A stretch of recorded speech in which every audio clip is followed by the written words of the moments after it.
So, how can companies balance the usage of their hydrovac fleet across multiple jobs to maximize their equipment's potential? Yeah, I think I would bucket that into like four categories, right? So, like, first one, centralizing your schedule, just ensuring trucks aren't being double booked, the ability to see which trucks are scheduled and which ones are free. I think it gives you the opportunity to fully utilize the fleet. And then routing, right? Trucks zigzagging across the city, it's huge waste of time and fuel. I think having like a GPS system and knowing where the trucks are located, the ability to send the closest available unit to the next job, and it also helps keep driver fatigue down. Another thing is maintenance, right? Tracking which truck may need to come into the shop as its over maintenance schedule is a huge benefit.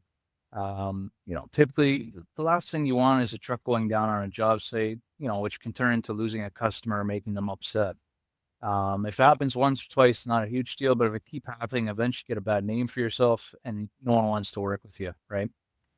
Um, One that's more of a safety aspect, but it also comes down to, utilizing fleet is driver skill set, right? You might have one driver utilizing a certain type of vehicle.